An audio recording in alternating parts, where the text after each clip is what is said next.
unconventionally, we've got an anonymous caller. I mean, I suppose that makes sense. We are chatting about terrorism, and you never know who's going to call. Hello, can you hear me? Hello, infidel. Rather, you didn't call me an infidel. We're talking about terrorism. What would you prefer? Which would you prefer? Just call me Dave. Dave is fine. Okay, Dave. Yeah, if you don't mind. Is there anything you want me to refer you to as, or just leave you be? Just call me Ozzy. Ozzy. Call me Ozzy. Ozzy. Let's call me Ozzy. Ozzy's great. So Ozzy, as referenced at the top of the show, 42,000 people on the terror watch list, 39,000 of them Islamic extremists. I've got a sneaky feeling you might side with the 39,000. Well, no, let me tell you this now, David. You can count not 39,000 on the list anymore. You can count 38,999. Because I tell you this now, David, I'm quitting as a terrorist. I'm quitting as a terrorist. You've had enough of terrorism? I've had enough of it. Oh. It's been cheapened. So you're not you're not quitting for you've not seen the light. You're not happy with how it's going? Oh, I'm not happy with how it's going at all. I say back in the day, David. I mean, there's a lot to unpack. Okay, there's a lot of things we're going to talk about the terrorism and why I'm giving up. Okay, first off, the aerospace industry has become a joke. Okay? It's a nightmare. Planes are falling up to the sky. Yes. And look at all the work we've done on 9/11. Look at all the work we've done on 9/11, making the planes fly at the building, sneaking through all kinds of security measures go up, which makes it harder for us, the terrorists, These things make it harder for us. And now the planes just fall out the sky willy-nilly, You got the MH71, whatever, fall in the sea, shot down over Russia. You got the Air India flight with the one survivor. They just fall out the sky. No terrorism involved whatsoever. What's the fucking point, David? No, that was pilot error, and there was some worry that obviously, if you read his name in the paper, you would think, "Ooh, bit terroristy," but no, apparently he just fucked it up. So you, I mean, look, 9/11, I don't condone it, but in terms of pulling it off, that's elite. What the day? I remember. I was very young jihadi back in the day. Very young jihadi when 9/11 happened. I started watching Michael Jordan in the 1996 Chicago Bull. Scottie Pippen, Dennis Rodman. These guys. Yeah. It's like watching that. You know this is the pinnacle of terrorism. It's never going to be better than this. We accepted that as terrorists. We say we're starting downhill from here. We just have to make concessions and make things work the way we can do it. Yeah. 9/11 was very much the Jimmy Savile of terrorism. Like, never, Jimmy Savile's the elite pedo. No one's getting close to him. Everyone says Epstein, but no way. I'm a Savile guy. Exactly. He got away with it. And it's probably the same number of virgins. Huh? Yeah. But the thing is, yes, ever since then, very successful terror attacks with the Bataclan and the Paris. Well, that's what I was going to say. Are you a victim of your own success? Because after 9/11, you can't even get in a cockpit now. You used to just be able to walk in and out. Well, this is the thing. We're not a victim. What you got to remember, David, there's many posts to a terrorism attack. There's many posts where you can... there's many different achievements. Did you ever play the Xbox? Yes. The Xbox and PlayStation. Yes. You play FIFA, you get certain achievements. You get a little trophy. It shows up on your profile, doesn't it? Yeah. You get a little trophy. You score 5 goals in the game, you get a trophy. You score 10 goals in the game, you get another trophy. It's the same with terrorism. The number of victims, you get the trophy. Wipe out the entire family, you get the trophy. Wipe out the entire family, one survivor, get a different trophy. Blind the pensioner, new trophy. All kinds of things. Yes? Yeah. They're marked by different levels of achievement in a terrorism attack. For example, a policy change at an airport. That's a very big measure of a terrorism attack.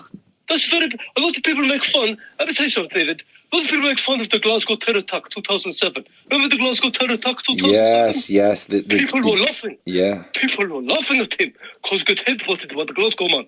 Right? I went to the Edinburgh Fringe Festival 2008. There's a man joking about it. People laughing in the audience. Less than a year after the terror attack, I went back to the Edinburgh Fringe Festival 2018. 10 years later, people still telling the same fucking joke, David. The same joke. Right? This is nothing. People telling the same joke, still getting laughs, but 10, 11 years later, this terrorist attack still making waves at the Edinburgh Fringe. Okay? And if you look at it, you go to the airport now, you got the big blocks outside, don't you? Big blocks outside the airport. Yes. So the cars can't ram it. Yes. This is why a successful terror attack, David. Well, even though people laugh, yeah. they've made significant infrastructural changes at the airports. Same with Christmas markets. Yes, the same with the Christmas markets. That's what you got to do. Even though Christmas is the infidels' holiday. We don't celebrate the Christmas, but the Christmas market is a good example. Here's another one for you, David. The shoe bomber. Yes. Yeah. Robin Reed. Yeah. No, the thing is, this is an alias of a name. The alias of a name. His real name, Omar Fleetwood. That's his real name. Now, what happened? He made it. When was the last time he got on a plane without having to take his shoes off, David? Oh, yeah. What a nightmare. He's made infrastructural proper changes to the security message in every airport. This is a successful terror attack, David. Successful terror attack. Let me tell you another terror which we done. Another terror attack. Liquids and gels. What? Remember liquids and gels? Liquids and gels. Liquids and gels. Liquids and gels. Yes. Liquids and gels. Liquids. Liquids and gels. Liquids and gels. This is not a terror attack. A terror attack, I said, but it's a terror. It's terror. Did you see what I mean? Yeah, it's death by 1,000 cuts. It's adding more and more layers of bureaucracy and arse pain just so you can go to Ibiza for a week. This is exactly my point, David. But the people that made the changes. I've got a very funny story for you, David. Because I've been in the terrorism game for a long time now, right? I worked my way up from lowly jihadi in the training camp to instructor at the training camp, the head instructor at the training camp, to run the whole training camp, right? I was running the whole... I'm very high up in the terrorism council, right? Congratulations. I'm taking a step very much, David. It's been a very high achievement for me, but I'm stepping down, right? Yeah. And the liquids and gels, right? The idea came from a young man working in a Waterfields bakery. A young gentleman working in the Waterfields bakery, and he had the idea for the terror attack when he was icing a cake. Yeah. And he thought to himself, maybe I'll put the liquids and gels in like another icing tube. He said, I put a bit of the bomb in that, and I can pretend it's a cake, because he was watching the show, seeing the cake explode, and the two things come into his head. And he said, we could use the liquids and gels to do the terror attack, right? Mm-hmm. Yeah. I saw it was ruined, right? But homosexual. Yeah. So is it that you are sort of hankering for the good old days of big explosions rather than inconvenience? It's been cheapened, David. It's been cheapened by the British. I'll be honest with you, it's the British government. What? It's the British government who cheapened it. Why would I go to all this effort, blow up planes, fly planes into buildings, 7-7, all this stuff, right? Yeah. And they charge on the terror fences just stop oil. Look, yeah. How can you compare what I've done in the Great Osama London?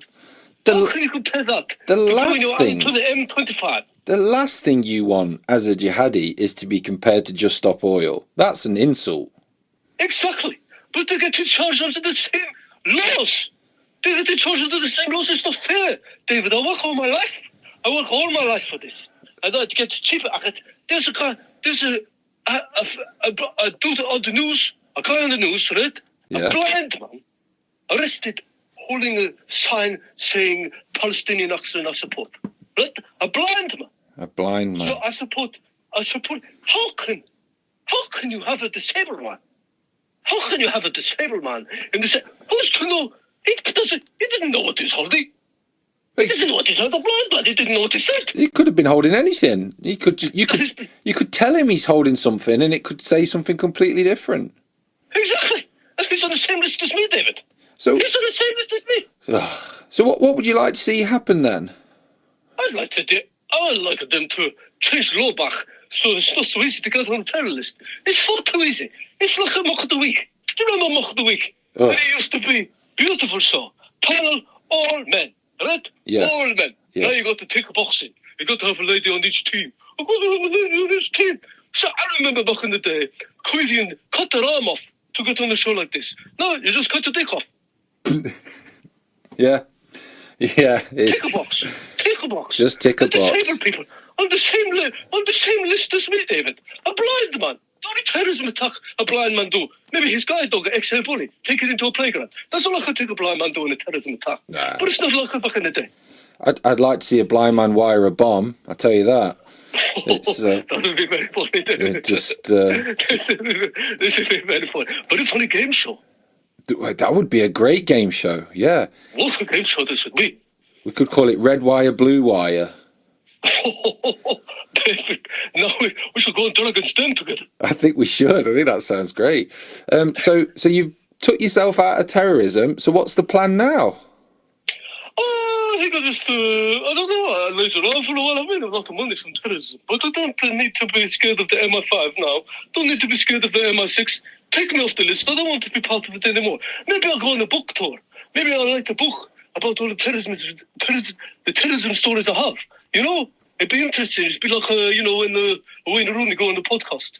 Yeah, well, I'd love to hear some of your tales. I think you should jot it down, and it does sound interesting. But like I said about the liquids and gels, right? Liquids and gels. Yeah. Back in the day, this is crazy thing. Did you ever hear of a plane blowing up from liquids and gels? Say that again. Sorry. Did you ever hear a plane blow up from a liquids and gels? No, I did not. I did not hear of that. No. Do you know why this is David? It's just silly. Let me tell you this why. The first two terrorists to be taken in to use this method to try and blow up a plane, right? It turns out one of the terrorists was a homosexual. What? He's homosexual. What? He's homosexual. No. I know. It's disgusting. He's homosexual, right? And he kept a secret. He kept a secret from the terrorism camp all the way through. We didn't know he was homosexual. So hold on. He was attracted to hummus.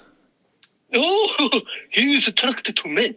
Oh, homosexual. Sorry, your accent's throwing me. Right. Homosexual. Yes. No. He didn't do that to him. Oh, it's very funny, David. I put it in the book. Oh, I didn't mean that. There was. This is a good idea. I'll use this in there. I will tell this as a little anecdote at the start, the icebreaker. But he was homosexual, right? And he convinced it. This is the thing. We used to work in pairs, right? Yeah. You work in pairs. You get the terrorist cell. You work in pairs. Anybody work on their own mental illness, right? You can get away with anything saying mental illness, right? Oh, but God, you go in pairs. Yeah. You can get away with anything. You go in pairs, right? One of the terrorist attack, right? Raheem Job was in love with his terrorist partner. So what he did with liquids and gels? The plan was you take your Colgate toothpaste, whatever, your deodorant, whatever, your roll-on deodorant. You put the bit of the bomb in that one, right? And then you get your friend over here, and they put the other bit of the bomb in their Listerine bottle, whatever. Yes? Yes. There's the athlete's foot cream, right? And then what happens when you get on the plane? You go to the bathroom together, you mix it together, right? 72 virgins for you. Right? Plane blow up. Bang, bang, bang. Right? What this Raheem Job did, right? Raheem, he tried to trick his partner. Oh, Malik. no. That's no good. Right? He tried to trick his partner, Malik, and he said to him, right? He gave him the bomb, and he put his in the preparation H, right? And do you know where he put Malik's part of the bomb? Go on. In his chopstick. Dear me. So he has to kiss him on the bottom. So He was looking for a kiss on the bottom. So these guys, have they been apprehended? Are they still out there? Oh, they're long dead, David. I wouldn't use the real names. They was not long dead. Oh, long dead. Yeah. They're long dead. We threw them off a building a long time ago.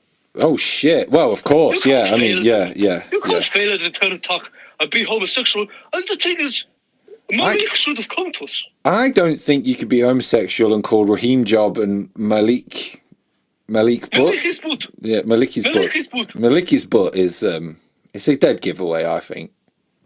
Yes, it is. Well, we don't check these things at the time. But, after the fact, we found out about this.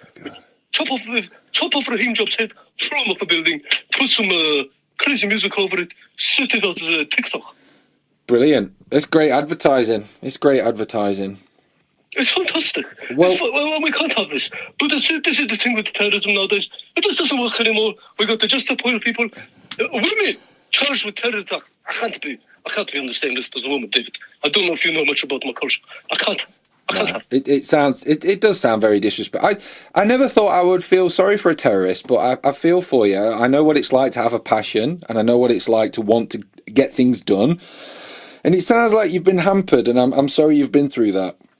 I appreciate your words, David. I'm living with my head held high. That's good. And That's more good. importantly, I'm living with my head. Indeed. Ozzy, not your real name, but I really appreciate your call, Ozzy, and thank you for shedding some light on what it's like to be a terrorist. You're absolutely welcome, David. Good luck with the show. Thank you so much. Maybe I'll come back on your show for the next time when I do my podcast tour, book tour. And to give you a little plug. More than welcome. Thank you so much, Ozzy. Perfect, David. All the best. All right. Assalamu alaikum. Take care of yourself. Bye-bye.